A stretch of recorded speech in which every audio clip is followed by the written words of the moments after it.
اپنے من میں ڈوب کر پا جا سراغ زندگی. قرآن کیا کہتا ہے؟ وَفِي أَنفُسِكُمْ أَفَلَا تُبْصِرُونَ. اور تیسری اہم ترین آیات کیا ہے؟ آیات قرآنیہ. ان تینوں میں گہرا ربط ہے. آیات آفاقی، آیات انفسی، آیات قرآنی. ان میں تدبر کے ذریعے، غور و فکر کے ذریعے انسان ایمان حاصل کرے. یہ ٹاپ کا ایمان ہے، یہ انٹلیکچوئلز کا ایمان ہے، یہ صدیقین کا ایمان ہے. نمبر 2، ایک ایمان ہے عوام کے لیے، اس کے دو راستے ہیں. نمبر 1، صاحب یقین کی صحبت. جس کے اندر یہ ایمان پیدا ہو چکا ہو، آپ اس کے قریب رہیے. اگر بھٹی کے سامنے بیٹھیں گے حرارت پہنچے گی، اگر آپ برف کی سل کے قریب ہوں گے ٹھنڈ پہنچے گی. صاحب ایمان کی صحبت اختیار کریں گے، ایمان سرات کرے گا. یہ ہے عوام کے لیے صحبت. کونوا مع الصادقین، ان کی صحبت اختیار کریں. تیسرا ذریعہ ہے جو ہمارے لیے خاص طور پر جو مسلمان پیدا ہوئے. اب ایک بچہ ہے 7 سال کا، آپ نے نماز پڑھنے کی عادت ڈال دی، پڑھ رہا، اگرچہ غیر شعوری عمر سے شروع کر دیا اس نے. روزہ رکھتا ہے، 9 برس کا ہو گیا، روزہ رکھنا شروع کیا. یہ اعمال جو ہیں ان سے بھی ایک یقین پیدا ہوتا ہے. جیسے یقین سے عمل پیدا ہوتا ہے، ایسے ہی عمل سے بھی یقین پیدا ہوتا ہے. جب مداومت کرتے رہیں گے اس پر تو اس سے بھی ایک یقین کی کیفیت انسان میں پیدا ہو جاتی ہے. سورہ حجرات میں جو بحث آئی ہے اس کے آخر میں یہی ہے کہ اے نبی، یہ بدو جو دعوے دار ہیں ایمان کے، یہ آپ پر احسان دھر رہے ہیں. یمنون علیک ان اسلموا قل لا تمنوا علی اسلامکم بل اللہ یمن علیکم ان ہداکم للایمان ان کنتم صادقین. یہ آپ پر احسان دھر رہے ہیں کہ ایمان لے آیا. نبی ان سے کہیے مجھ پر اپنے ایمان کا کوئی احسان نہ دھرو، اپنے اسلام کا، بلکہ اللہ تم پر احسان دھرتا ہے کہ اس نے تمہیں ایمان کے راستے پر ڈال دیا ہے. جب اسلام پر آ گئے ہو تو عمل کرتے رہو گے. ان تطیعوا اللہ ورسولہ، اگر عمل کرتے رہو گے تو اس عمل کے ذریعے سے بھی تمہارے اندر ایمان پیدا ہو جائے گا. تو یہ 3 راستے ذہن میں رکھیے. جو عوام ہے، غور و فکر، سوچ بچار اس کی صلاحیت نہیں یا مواقع نہیں، ان کے لیے یہ 2 راستے ہیں، یقین بذریعہ عمل اور یقین بذریعہ صحبت. یہاں سے اٹھا رہے ہیں لوگوں کو، بار بار یہیں آ جاتے ہیں، لیکن ان کو دقت ہوتی. یہاں پہ کوئی صاحب پہلے سے روک دیا کرے نا، جو بعد میں گڑبڑ ہوتی ہے. تو ایک ایمان ہے انٹلیکچوئلز کا، صدیقین کا، جن کو قرآن کہتا ہے اولو الالباب الذین یعقلون. ان فی خلق السماوات والارض واختلاف اللیل والنہار لآیات لأولی الالباب. ہوش مندوں کے لیے، عقل مندوں کے لیے، غور و فکر کرنے والوں کے لیے، اصحاب دانش و بینش کے لیے ہماری کائنات میں ہماری نشانیاں ہیں. غور کرو اور ہمیں پہچانو، خود اپنے اندر جھانکو اور ہمیں پہچانو. اور ہماری یہ آیات جو ہیں ہمارے کلام کی، اس کی آیات جو ہیں ان میں وہ ایمان رچا بسا ہوا ہے. ان پر غور کرو، غوطہ زنی کرو. قرآن میں ہو غوطہ زن ہے مرد مسلمان. یہ ہے ٹاپ کا ایمان، یہ ہے اصل وہ ایمان کہ جو مطلوب ہے. اب باقی حضرات جو ہیں ان کے قریب رہیں گے، ایمان حاصل کر لیں گے، اور جو اعمال اللہ نے بتائے ہیں ان پر عمل کرتے رہیں گے، ایمان حاصل. اب دوسری بات کی طرف آئیے. نفاق سے کیسے بچا جائے، اس کے لیے بھی 3 عمل ہیں. پہلی چیز، اور 2 چیزیں تو وہ ہیں کہ جو سورہ منافقون ہی کے دوسرے رکوع میں بیان ہوئی. پریونشن کیسے ہوگی، بچو گے کیسے؟ دوام ذکر، اللہ کو یاد رکھو. یا ایھا الذین آمنوا لا تلہکم اموالکم ولا اولادکم عن ذکر اللہ ومن یفعل ذلک فاولئک هم الخاسرون. دل کو غفلت میں مت آنے دو. دل غافل ہوگا شیطان کا ڈیرا بن جائے گا. وہ دوام ذکر میں، البتہ یہ ذہن میں رکھیے کہ دوام ذکر کا ذریعہ کیا ہے، اس میں مغالتے ہیں لوگوں کو. جو سب سے بڑا ذکر ہے اس کو بھولے ہوئے ہیں. اور جو تیسرے چوتھے نمبر کا ذکر ہے اس کو سمجھ بیٹھے ہیں کہ بس یہی ذکر ہے. سب سے بڑا ذکر، مجسم ذکر قرآن ہے. الذکر انا نحن نزلنا الذکر وانا له لحافظون. وہ الذکر کون سا ہے؟ قرآن. اسی کو فرمایا، میں نے وہ آیت سنائی تھی کہ لوگ تنزیہ کہتے تھے، یا ایھا الذی نزل علیہ الذکر انک لمجنون. حضور سے مخاطب ہو کر کہتے ہیں فلاں جس کے اوپر کے اس کے خیال کے مطابق ذکر نازل ہوا ہے، ہم تو تمہیں پاگل سمجھتے ہیں. وہاں بھی لفظ کیا ہے؟ الذکر. تو معلوم کیا ہوا؟ انا انزلنا الیک الذکر لتبین للناس ما نزل الیہم. یہ الذکر ہے. تو اس سے بڑا ذکر کوئی نہیں. تلاوت قرآن، تدبر قرآن، غور و فکر قرآن کا، قرآن کو یاد کرنا. اس پر میرا کتاب چاہے مسلمانوں پر قرآن مجید کے حقوق، اب تو یہاں شاید کوئی کتاب موجود نہیں رہی ہے. بہرحال اگر آپ کو ضرورت ہوتی ہے پاکستان سے منگا لیتے ہیں ہر شے، پڑھیے انشاءاللہ آ جائیں گی چیزیں. نمبر 2 ذکر کیا ہے؟ اقیم الصلاۃ لذکری. نماز کو قائم کرو میری یاد کے لیے. یہ ذریعہ ذکر میں وہ تو ہے ہی مجسم ذکر، اور یہ ذریعہ ذکر میں سب سے اہم ہے. یہ عملی ذکر بھی ہو رہا ہے اور قولی بھی ہو رہا ہے. سورہ فاتحہ پڑھی آپ نے، قرآن شریف کی کچھ آیات پڑھی، پھر رکوع کیا. یہ رکوع جو ہے یہ آپ کا عملی ذکر ہے کہ آپ نے اپنے وجود سے اللہ کی عظمت کو تسلیم کیا. پھر آپ سجدے میں گرے، یہ آپ کا عملی ذکر ہے کہ اپنے وجود سے آپ نے اللہ کی عظمت کو اور تسلیم کیا.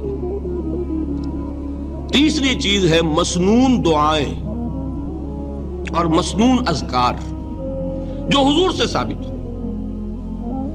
ہمارے ہاں کیا ہو گیا؟ مجھے فلاں بزرگ نے یہ چیز بتائی ہے، وہ تو پڑھتے چلے جا رہے ہیں. نہ قرآن سے دلچسپی، نہ اذکار مسنونہ سے دلچسپی. ادعیہ معصورہ آپ غور کریں گے کہ زندگی کے ہر عمل کے لیے حضور کی دعا موجود ہے. صبح اٹھے دعا ہے، آنکھ کھلتے ہی بیت الخلاء میں داخل ہونے لگے دعا ہے، نکلے دعا ہے، وضو کرنے بیٹھے دعا ہے، فارغ ہوئے دعا ہے، مسجد کے لیے گھر سے نکلے دعا ہے، مسجد میں داخل ہوئے دعا ہے. مسجد میں تو ہے ہی ذکر، نماز ہے، تلاوت ہے. باہر نکلے دعا ہے، گھر میں داخل ہونے لگے پھر دعا ہے. سواری پر سوار ہو رہے ہیں دعا ہے، اتر رہے ہیں دعا ہے، شیشہ دیکھ رہے ہیں دعا ہے، کپڑے پہن رہے ہیں دعا. زندگی کا کوئی عمل نہیں یہاں تک کہ جو تعلق زن و شو ہے، جس کو کہ خالص حیوانی بات سمجھا جائے گا، اس کے لیے بھی دعا ہے. غفلت میں وہ کام بھی نہیں کرتا. سمجھ رہے ہیں آپ؟ اب آپ غور کیجئے، اس میں کوئی اضافی وقت نہیں لگا، کوئی اضافی پوسچر اختیار نہیں کیا آپ نے، یوں بیٹھو، اس طرح بیٹھو، یوں کرو. کوئی آپ کا وقت اضافی نہیں لگا. جو کام کر رہے ہیں اور آپ اللہ کو یاد کر رہے ہیں، اور وہ اللہ کی یاد اس کام کی مناسبت سے ہے. ان ادعیہ معصورہ سے 2 تعلق جڑ گئے انسان کے. دعا کس سے کر رہے ہیں؟ اللہ سے. جڑا کہ نہیں؟ اور یہ الفاظ کس کے ہیں؟ محمد رسول اللہ کے. تو آپ کے 2 تعلق جڑ گئے. آپ اپنی جی سے گھڑ کر دعا مانگیں گے تو پہلا تعلق تو ہو جائے گا، دوسرا نہیں ہوگا. بہتر سے بہتر دعا مانگ لیں آپ. لیکن حضور سے جو معصور اور مسنون الفاظ جب آپ زبان سے نکالتے ہیں تو آپ کا تعلق اللہ سے بھی ہوا بذریعہ دعا، اور وہ الفاظ چونکہ حضور کے ہیں صلی اللہ علیہ وسلم تو حضور کے ساتھ ہوا. یہ تیسرا درجہ ہے. چوتھے درجے میں میں مانتا ہوں کہ ایک ہوتی ہے خاص کسی شخص کے امراض کی تشخیص کرنے کے بعد تجویز. کوئی اگر طبیب ہے، ماہر طبیب روحانی، وہ آپ کو دیکھے گا تو اندازہ لگائے گا کہ آپ میں کیا کمی ہے، اس کے مطابق آپ کو ذکر بتائے گا. بھئی فلاں آیت کا مراقبہ کیا کرو. کسی میں بزدلی ہوتی ہے، کسی میں مال کی محبت زیادہ ہوتی ہے، کسی میں توکل کی کمی ہے، کسی میں شہرت کی خواہش ہے، نمایاں ہونے کا جذبہ ہے، کسی میں تکبر ہے. سب کا ایک سا برس تو نہیں ہوتا نا. تو یہ در حقیقت اندھے کی لاٹھی سے نہیں چلنے والی بات. یہ تو ماہر کی کام ہے کہ وہ تجویز کرے کہ تمہارے لیے خاص طور پر ذکر یہ ہے. در حقیقت ہمارے جو یہ سلسلے تھے سلوک کے، یہ بڑے ماہر ہوتے تھے، یہ لوگ بڑے ماہر اطباء تھے. یہ جو علم نفسیات ہے اس کے ہمارے صوفیاء سے بڑھ کر کبھی کوئی عالم گزرا ہی نہیں دنیا میں. فرائیڈ کیا ہے اور ایڈلر کیا ہے اور یونگ کیا ہے، بچے ہیں. ہمارے صوفیاء کرام نے جس طرح انسان کی نفسیات کو سمجھا اور وہ ان کی مناسبت سے تجویز کرتے تھے. لیکن اس کو رکھا جائے گا چوتھے نمبر پر. جیسے مولانا احمد علی صاحب فرمایا کرتے تھے، بھائی اس آیت کا مراقبہ کیا کرو. مراقبے کیا معنی؟ اب ان الفاظ کو بھی ہم نے خام خواہ کچھ خاص ایک شکل دے دی. مراقبہ کیا؟ توجہ کرنا، دھیان کرنا، خاص اس آیت کے اوپر، اس کے معانی پر اپنے ذہن کو جمانا. وہ کیوں ہے؟ تاکہ آپ کے اندر جو کمی ہے اس کی تلافی اس سے ہو. لیکن یہ کہاں آئے گا؟ چوتھے نمبر پر. سمجھ گئے؟ تو نفاق سے بچنے کا ذریعہ، پریونشن کیا ہے نفاق سے؟ دوام ذکر. نہ تمہیں تمہاری اولاد، نہ تمہارے اموال، نہ تمہاری تجارت، نہ کاروبار اللہ کے ذکر سے غافل نہ کر سکے. پنجابی میں کہتے ہیں کہ ہتھ کارول اور دل یارول. کام کر رہے ہیں آپ، لیکن یہ کہ دل اللہ کے ساتھ لگا ہوا ہے. زبان تر ہے اللہ کی یاد سے. جو قرآن یاد ہے، گاڑی میں آپ بیٹھے جا رہے ہیں، 2 گھنٹے آپ کو کار میں لگانے ہیں، قرآن شریف پڑھتے جائیے. اس سے بڑا ذکر ہی کوئی نہیں. یہ ہے پریونشن. اب اگر مرض ہو جائے تو کیا ہو؟ اس کے لیے 2 چیزیں ضروری ہیں. ایک دیکھیے، عجیب ہے یہ، نفاق کا علاج انفاق سے. صرف ایک الف لگانا. انفاق کے معنی اور ہے. یہ بنا ہے کس سے؟ نفقت الدراہم، پیسے ختم ہو گئے، مک گئے. یا نفق الفرس، گھوڑا مر گیا. تو مال کو کھپانا، لگانا اللہ کی راہ میں. اگر دل میں نفاق کی کوئی آلائش آئی ہے تو اس کا ازالہ ہوگا انفاق فی سبیل اللہ سے. مال اللہ کی راہ میں دیجئے، صدقہ کیجئے، خیرات کیجئے، دیجئے، اللہ کے دین میں لگائیے. جتنا لگائیں گے نفاق دھل جائے. اس لیے کہ اصل سبب نفاق کا ہے ہی حب دنیا، دنیا کی محبت. لہذا اس کا ازالہ ہوگا جو سب سے محبوب شے ہے، مال. انہ لحب الخیر لشدید. مال محبوب ترین ہے کہ نہیں؟ لہذا اس کو اللہ کی راہ میں لگائیں گے تو وہ نفاق دھل جائے گا. اور ایک اور چیز ہے جو بہت اہم ہے، بہت ہی شعوری طور پر اس کا اہتمام کیجئے. جس وقت دین کے کسی فرض کی انسان کو سمجھ آ جائے، اس کا شعور پیدا ہو جائے، پھر ڈیلے نہ ہو. ذرا سا ڈیلے جو ہے اس پر عمل کرنے میں، یہ در حقیقت نفاق کو جڑ پکڑنے کا موقع دینا ہے. Immediate action. ایک بات سمجھ میں آ گئی، فوراً عمل کرو. اس میں شیطان کیا کرتا ہے؟ ذرا ٹھہر جاؤ، ابھی دیکھو یہ فرض ہے، یہ ذمہ داریاں ہیں، یہ کرنا ہے، اور پھر لگا دینا اپنے آپ کو. بہت سے لوگ کہتے ہیں بس یہ ریٹائرمنٹ کے بعد تو سارا میں دین کے لیے وقف کر دوں گا. اول تو خدا کے بندے تمہارے اندر رہ کیا جائے گا ریٹائرمنٹ کے بعد؟ سارا تو کھپ چکو گے، رہ کیا جائے گا؟ دوسرے یہ کہ یہ بھی جان لیجئے کہ کار دنیا کسے تمام نہ کر. ریٹائرمنٹ کے بعد کون فارغ ہو جاتا ہے؟ بیٹوں بیٹیوں سے فارغ ہوئے تو پوتے پوتیاں موجود ہیں، نواسے نواسیاں موجود ہیں. کبھی بھی وہ بوجھ ختم نہیں ہوتا زندگی کا. وہ تو یہ کہ آج بات سمجھ میں آئی ہے تو آج عمل ہونا چاہیے. قرآن مجید میں سورہ انعام میں بڑی شدید وعید آئی ہے. الفاظ ہیں یہ، وَنُقَلِّبُ أَفْئِدَتَهُمْ وَأَبْصَارَهُمْ كَمَا لَمْ يُؤْمِنُوا بِهِ أَوَّلَ مَرَّةٍ.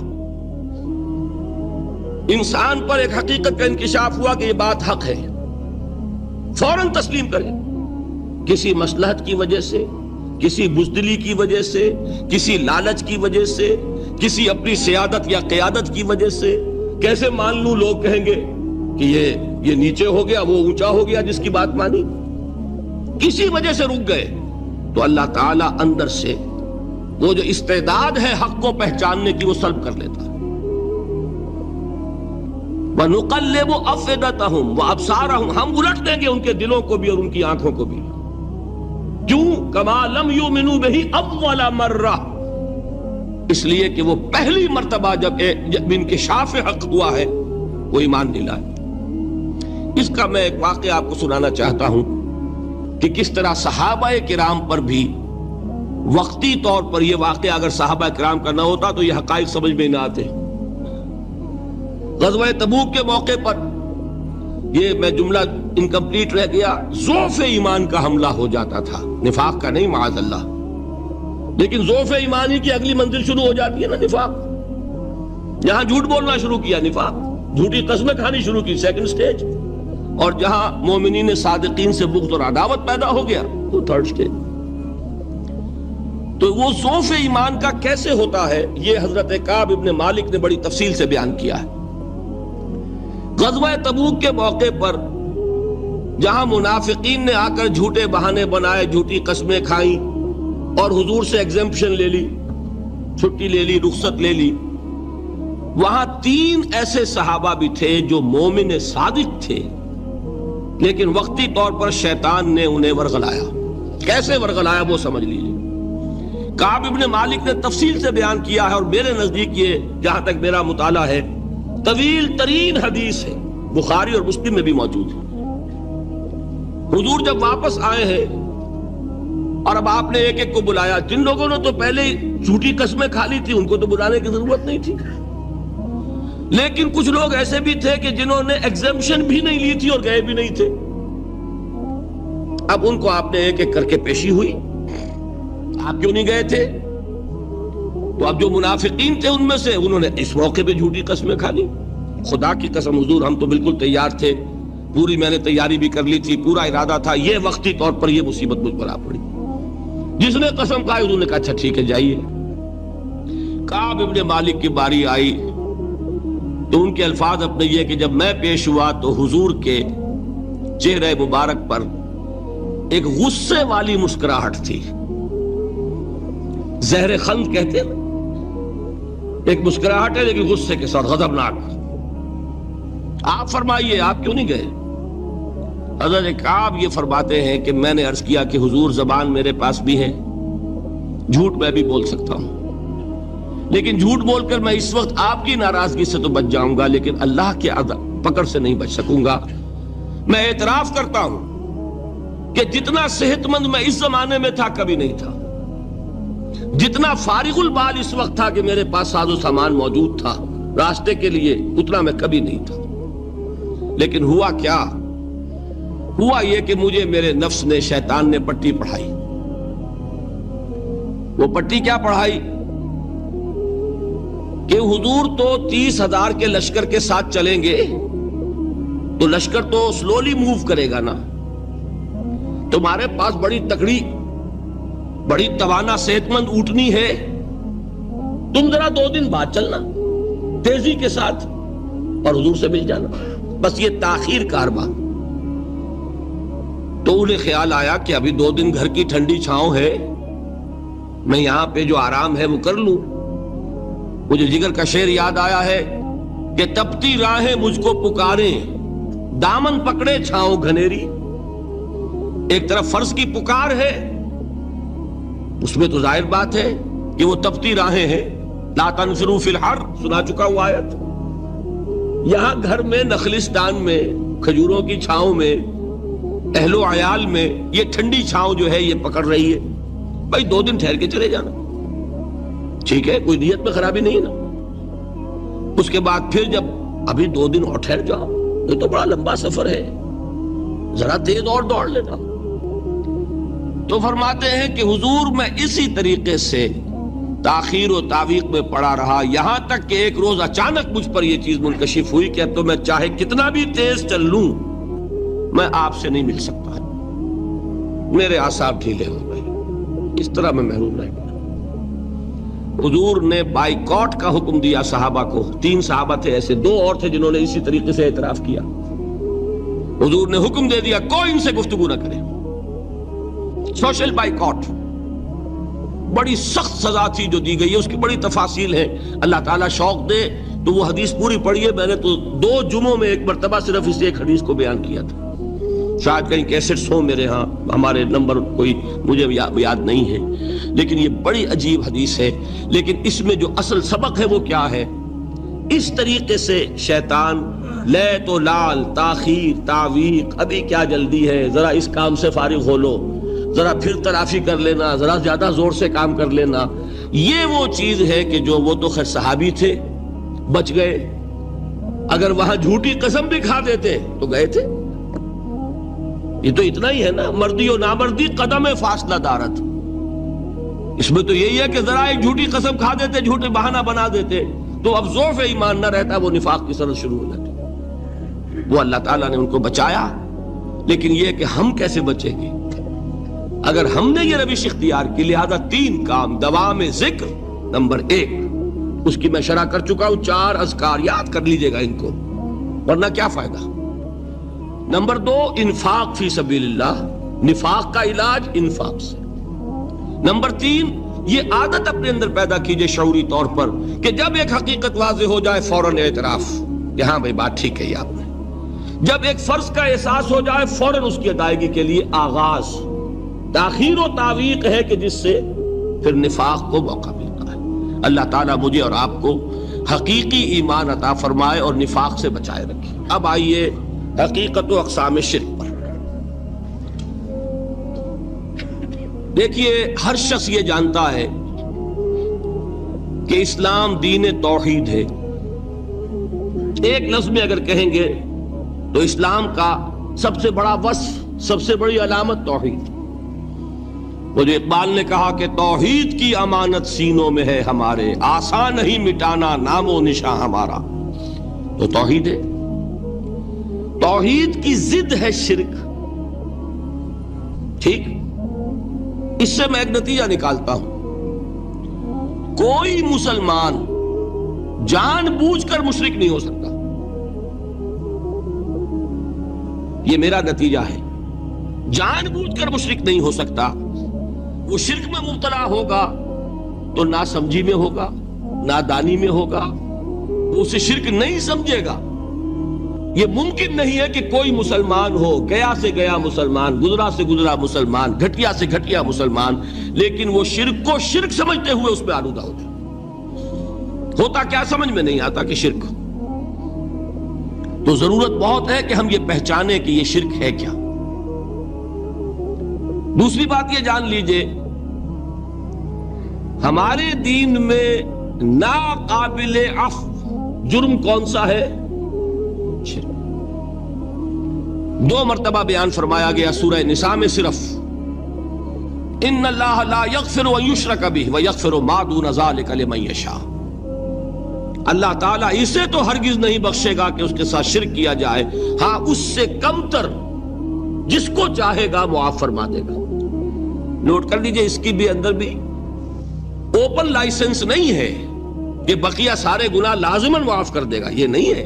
اس سے تو آپ میں جرت پیدا ہو جائے گی، باقی سب کیے جاؤ، یہ نہیں، جس کو چاہے گا بخش دے گا، لیکن امید ضرور دلا دی کہ شرک سے کم تر کوئی گناہ ہو تو اس کی بخشش کی بغیر توبہ کے اللہ تعالیٰ نے امید دلائی۔ توبہ سے تو شرک بھی معاف ہو جائے گا، اس سے مراد کیا ہے؟ بغیر توبہ کے۔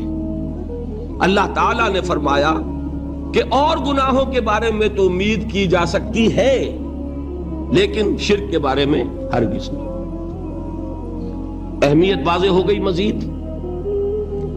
نمبر 3،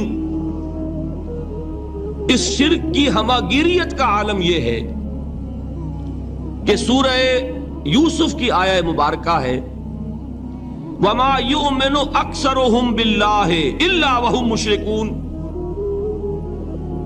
انسانوں کی اکثریت کا حال یہ ہے کہ وہ اللہ پر ایمان نہیں رکھتے مگر کسی نہ کسی قسم کے شرک کے ساتھ۔ یہ یونیورسلٹی ہے اس کی کہ اللہ کو بھی مان رہے ہیں لیکن کسی نوع کا شرک جو ہے وہ بھی لگا رکھا ہے۔ وَمَا يُؤْمِنُ أَكْثَرُهُمْ بِاللَّهِ، انسانوں کی اکثریت کا حال یہ ہے کہ وہ ایمان نہیں رکھتے اللہ پر، الا وہم مشرکون، مگر یہ کہ کوئی نہ کوئی شرک بھی کرتے ہیں۔ چوتھی بات یہ سمجھیے کہ شرک ہر دور میں بھیس بدل کر آتا ہے. یہ ضروری نہیں ہے کہ شرک کی جو قسمیں آج سے 200 برس پہلے تھی صرف وہی آج بھی رہے. ہو سکتا ہے کہ بالکل نئی شکلیں اس شرک نے اختیار کر لی. اس سے کیا نتیجہ نکلا کہ اگر اجتہادی بصیرت نہیں ہوگی تو ہو سکتا ہے کہ ایک شخص جو ہمارے سابق علماء نے لکھ دیا کہ یہ چیز شرک، یہ چیز شرک، یہ چیز شرک، یہ چیز شرک، آج سے 500 برس پہلے کا انسان بڑے سے بڑا عالم دین اپنے زمانے کے شرک کو پہچان کر تو لکھ سکتا ہے. اس سے تو آپ بچ رہے ہیں. امام ابن تیمیہ نے اس کو شرک قرار دیا، اس کو شرک قرار دیا، اس کو شرک قرار دیا. کوئی شخص ہے جو اس سے تو بچ گیا. امام صاحب کی دی ہوئی بصیرت سے اس نے ان جو اقسام ہے شرک کی ان کو پہچان لیا. لیکن یہ عین ممکن ہے کہ آج کے شرک کو وہ نہ پہچان رہا ہو. اپنی جگہ وہ سمجھ رہا ہو اپنے آپ کو بہت بڑا موحد، جبکہ اس دور کا جو شرک ہے اس میں ملوث ہو. اس کو میں نے کہا ہے کہ اس شرک کے بارے میں بڑی اجتہادی بصیرت کی ضرورت ہے. فارسی کا ایک شعر ہے، بڑا پیارا شعر ہے، بہر رنگے کے خواہی جامہ می پوش، من انداز قدت رامی شناسم. اپنے محبوب سے کہہ رہا ہے شاعر کہ تم جس طرح کا چاہو لبادہ اوڑھ لو، میں تمہیں تمہارے قد سے پہچان لوں گا. کتنا ہی چھپا لو اپنے آپ کو، کیسے ہی لباس بدل لو، بہر رنگے کے خواہی جامہ می پوش، من انداز قدت رامی شناسم، میں تمہارے قد سے تمہیں پہچان لوں. یہ اگر بصیرت نہ ہو کہ شرک کو اس کے قد سے پہچان سکیں آپ، اس کے لیے ضرورت ہے اصولوں کی. دیکھیے جس طرح الجبرا کے اصول ہوتے ہیں، فارمولہ ہے، فارمولہ ہاتھ میں آ گیا، مسئلے حل کرتے چلے جا رہے ہیں، آپ اپلائی کرنے کی دیر ہے فارمولے کے. اگر آپ نے صرف گنتی کر کے کسی زمانے کے شرک وہ تو سمجھ لیے، لیکن وہ بصیرت باطنی حاصل نہیں ہوئی، اجتہادی بصیرت، وہ اصول ہاتھ میں نہیں آئے کہ جس سے آپ پہچان سکیں، تو ہو سکتا ہے کہ اس دور کے شرک کو آپ نہ پہچان سکیں. اس کے لیے ضرورت ہے کہ اصل اصول ہاتھ میں آ جائیں تاکہ ان اصولوں پہ اپلائی کریں. ایک بات مجھ سے اور سن لیجئے، میرا اپنا یہ تاثر ہے، ہمارے دین میں خیر، بھلائی، نیکی، چاہے وہ نظریے کی ہو، علم کی ہو، عقیدے کی ہو، عمل کی ہو، اخلاق کی ہو، وہ سب کیا ہے؟ وہ توحید ہی کے شجرہ طیبہ کی شاخیں ہیں. اور شر، برائی، گمراہی، خیالات کی ہو، نظریات کی ہو، علم کی ہو، عقیدے کی ہو، عمل کی ہو، اخلاق کی ہو، سب کے ڈانڈے شرک کے شجرہ خبیثہ سے ملتے ہیں. اس شجرہ خبیثہ کے برگوبار ہے جو بھی برائی ہے، عمل کی یا علم کی، اور اس شجرہ طیبہ کے برگوبار ہے جو بھی خوبی ہے، عمل کی یا عقیدے. یہ میرا تاثر ہے. اور جب تک اس انداز میں وہ آپ کو اندرونی رشتے ظاہر نہیں ہوں گے، آپ پر منکشف نہیں ہوں گے، وہ اجتہادی بصیرت جو ہے پیدا نہیں ہو سکے گی. اب آئیے ایک اور بات دیکھیے، شرک میں اور الحاد میں کیا فرق ہے یہ بھی ہم نہیں سمجھتے. الحاد، مادہ پرستی، وہ کیا ہے؟ ایتھیزم، کسی بھی خدا کا انکار. ہمارے آج کے دور کی سب سے بڑی گمراہی یہ ہے. شرک کیا ہے؟ خداؤں کو ماننا. یہ کیا ہے؟ تھیزم ہے، لیکن پولی تھیزم ہے. توحید کیا ہے؟ مونو تھیزم ہے، ایک خدا کا ماننا. لیکن شرک کے اندر ایک اور حقیقت کو پہچان لیجئے، شرک میں ہمیشہ ٹاپ پر ایک خدا کو مانتے ہیں، باقی سارے خدا نیچے ہوتے ہیں. اوپر جا کر وہ توحید ہوگی ہمیشہ. کوئی مشرکانہ نظام ایسا نہیں ہے جو ٹاپ پر جا کر توحید نہ بن جائے. دیکھیے ہندو دیویاں دیوتا بے شمار، لیکن مہادیو وہ بھی کیا دو ہیں؟ مہادیو وہ تو ایک ہے. انگریزی میں گاڈز گاڈیسز، لیکن وہ چھوٹے جی سے لکھے جائیں گے. چھوٹے جی سے لکھے جانے والے gods and goddesses, Roman mythology ہو، گریک مائتھولوجی ہو، ان دیویوں دیوتاؤں کے نام ہی آپ نہیں یاد کر سکتے. لیکن گاڈ بڑے جی سے وہ ایک ہے کہ نہیں؟ ٹاپ پر جو ہے وہ ایک ہے. اس کو وہ بھی مانتے ہیں کہ اومنی پوٹنٹ، اومنیشنٹ، اومنی پریزنٹ، علی کل شیء قدیر، بکل شیء علیم، ہر جگہ موجود. وہ تو ایک ہی ہے، وہ تو کیپٹل جی سے لکھا جائے گا.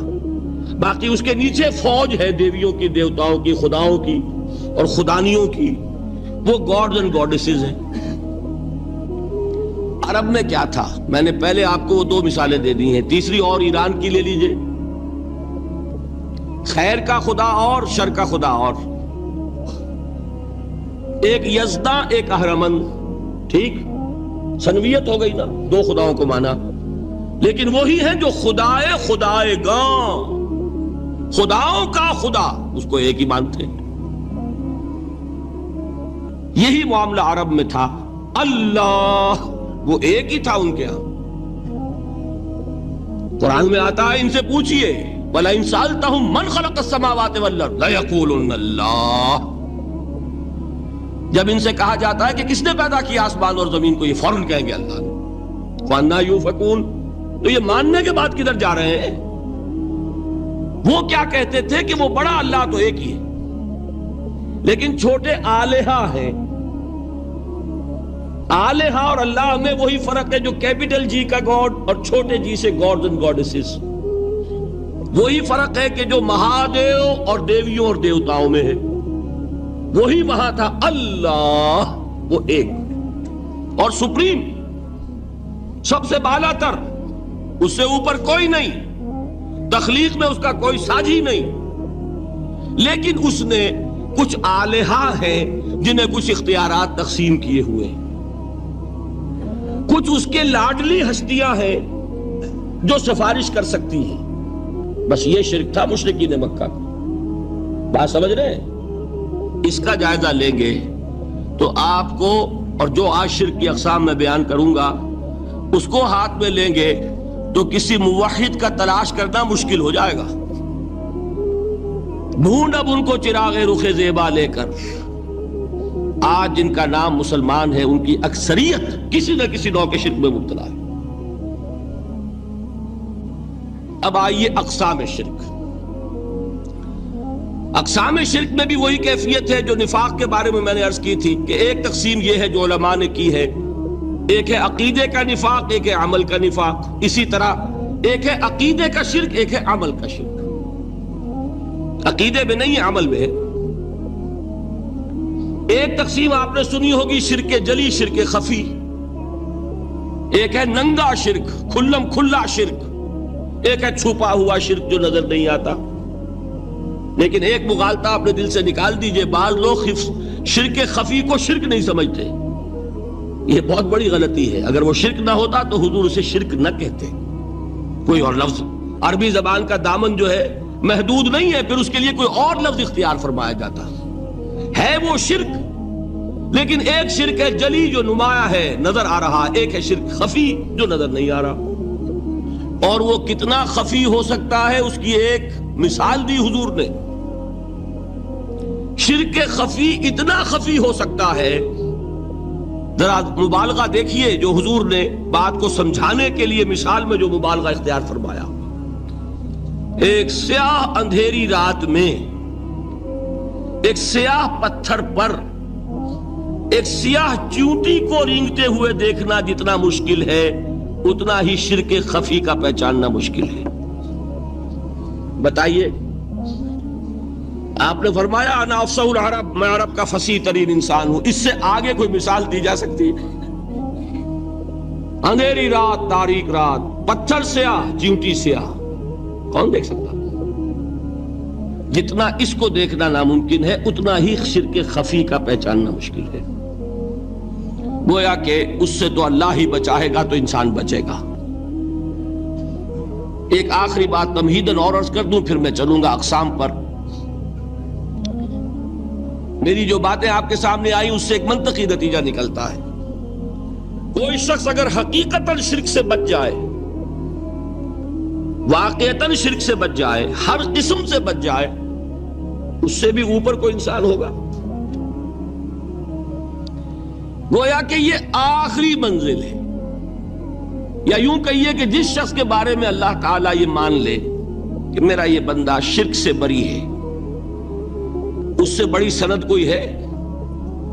دی ہائیسٹ ٹیسٹیمونیل، سب سے بڑی سند، سب سے بڑی تعریف جو بندے کی ہو سکتی ہے وہ کیا ہے؟ یہ مشرک نہیں۔ یہی وجہ دیکھیے آپ قرآن مجید میں حضرت ابراہیم کے ذکر میں دیکھیں گے، ابراہیم کا مقام کیا ہے؟ خلیل اللہ، ابو الانبیاء، امام الناس، تین نسبتیں ہیں، تینوں بڑی عظیم۔ اللہ کے ساتھ نسبت کیا ہے؟ خلیل، واتخذ اللہ ابراہیم خلیلا۔ ابو الانبیاء، کتنے نبی ہیں ان کی نسل میں؟ اسحاق اور اسماعیل سے چلیے، پھر یعقوب اور یوسف، اور پھر چلیے موسیٰ اور ہارون، اور پھر چلیے سارے انبیاء بنی اسرائیل کے، حضرت عیسیٰ، پھر یہاں تک کہ محمد الرسول اللہ کس کی اولاد ہے؟ ابراہیم کی، ابو الانبیاء۔ اور نمبر 3، انی جاعلک للناس اماما، امام الناس۔ اور قرآن میں جو سب سے بڑی سند انہیں دی جاتی ہے وہ کیا؟ وما کان من المشرکین۔ وہ ابراہیم مشرکین میں سے نہیں تھے۔ معلوم ہوا کہ یہ سب سے بڑی سند ہے، سب سے بڑا سرٹیفکیٹ ہے، سب سے بڑا ٹیسٹیمونیل ہے جو اللہ کی طرف سے کسی کو مل جائے۔